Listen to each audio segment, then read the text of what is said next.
Ngayong araw no ay ang mga hardened chicks na ito ay i-deliver natin ito sa Jose Rizal Memorial State University, Tampilisan Campus.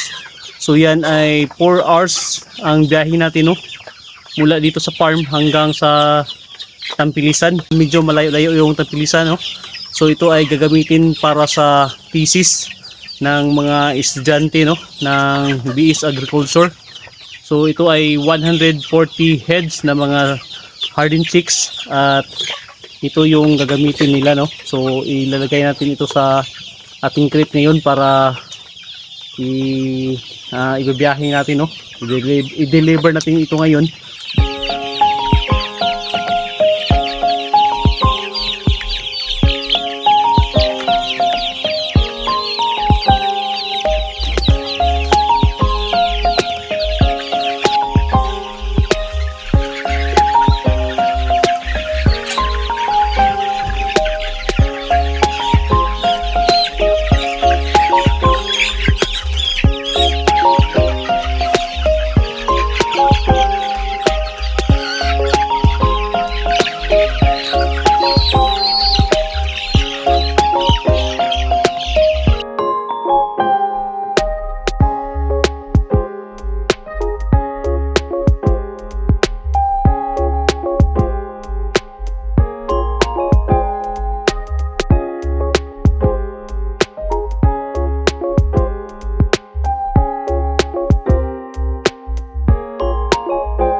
So ito na no yung total na mga hardened chicks natin na i-deliver natin sa Jose Rizal Memorial State University, Tampilisan Campus no. At bali 140 heads ang mga ito. Siyempre no, meron tayong previous na ibibigay dahil volume yung kanilang binili. So i-load na natin ito no sa ating sasakyan para deliver na natin ito ngayon.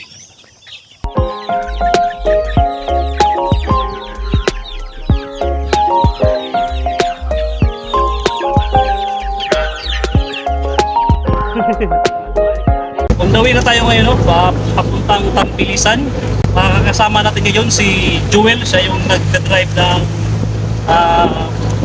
sasakyan no, papuntang Tampilisan. So siguro mga maabutin tayo na mga 4 na oras dahil medyo malayo no yung Tampilisan. So see you no sa Tampilisan.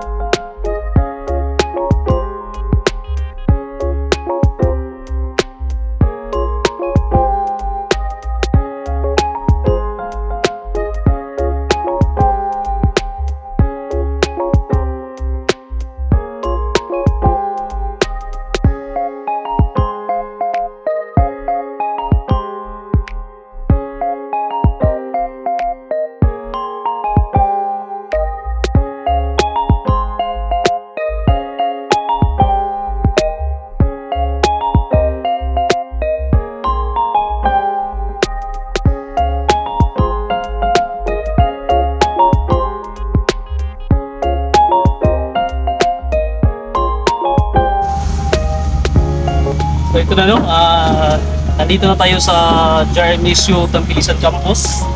So malapit na tayo sa kanilang entrance. Hahanapin mo natin yung nag-order sa atin ng Sampin Native Chicken. Baka nandyan sila sa may entrance nag-aabang. Nakapag-aral tayo dito noong 2004. So after 20 years nakabalik tayo dito.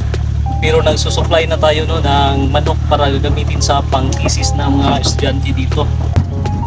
So ito na no, yung campus ng Jose Rizal Memorial State University, Tampilisan Campus.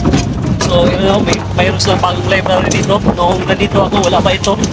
Soccer field dito dati no. At saka dadaanan natin ngayon yung boarding house kung saan ako tumutuloy noon no.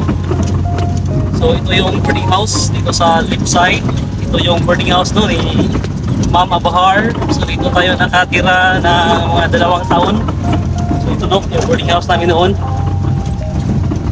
So susundan natin yung naka-motor dahil siya yung estudyante no, na bumili sa atin ng manok.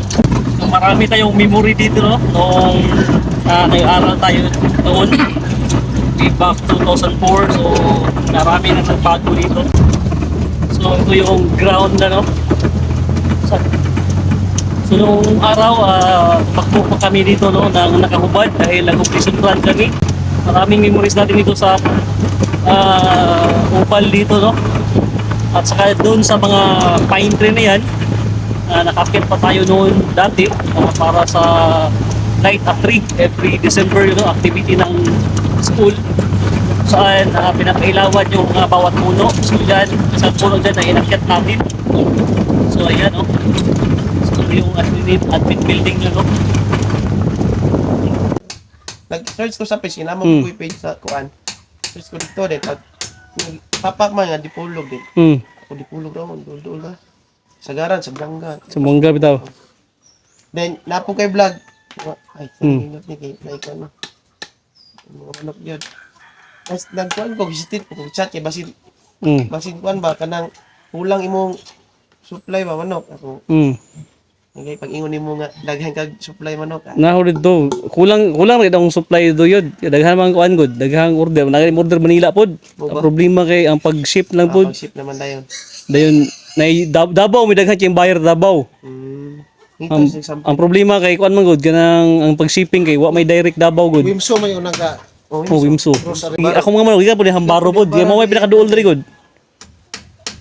Karon wala Unsa may bread ilang Kumain ay manok. unsa may bread ilang i-cross ani ka? Kuluhan na rin sir, kuan ra gyud, purify ra, selection ra, breeding and selection ana og gatong mga kuan pagkuha to. Kaya kung duda ani murag pilan man dugo sa rasa gud. Wala ni sir. Kuan na rin siya kanang pure gyud siya, nakabantay ka iyang man yang ngaw matisoy na no. Dili para sa huluhan no nga. Singkit kini sa mata. Oo. Kailangan gid mo kay singkit sa mata. kuan ka nang kusog. Dagko magmata huluhan gud. Kani siya singkit ano. Kaon ra ba og kanang saging. Saging gyud itong sa ino akong kalakatan dito nga oy. Tumba ang lakatan oy. Tumbag yung lakatan. Basta tundan. Tumbag yung sila. O pero among mag ano na itsa niya. Dad. Tapos naga kog saging di ay itsa na ko Oh, mga kana mga bunsalo Purot. Ito si sir no, yung nag-order sa atin ng Sampinitive chicken. So gagamitin niya ito para sa thesis. Ano po yung pangalan niyo sir? Glenn Regala. Ano po yung ano sir, yung study niyo about dito sa Sampin? Itong mga product ito ay gagamitin naming sample para sa aming thesis na defeathering machine. So marami nang machine na para sa mga broiler chicken. So sa amin bago naman dito naman sa Zampin chickens. So Sampin. So ilang replication na yung ano sir, trial nyo? For replication, and every replication meron kaming tatlong trial. So ano yung ano sir? Sa yung defeathering machine nyo sir ay ano ba yun?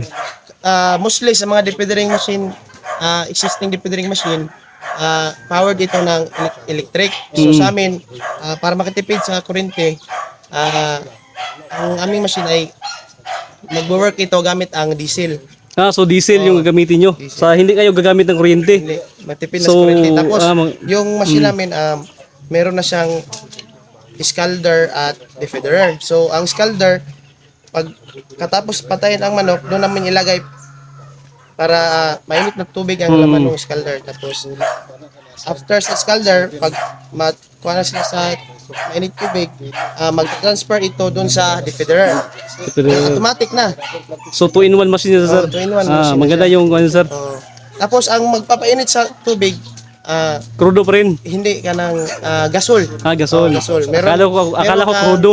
modified na burner.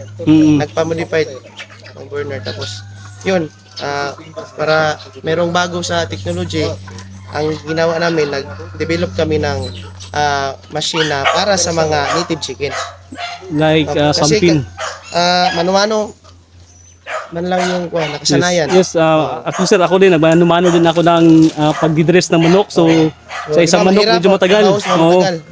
Tapos na yung mga Papasok ka pinong pa. balahibo. Oo. So, napakaganda no, ng Sana maging successful project nyo yung sir. ano namin. Sige, hopefully sir.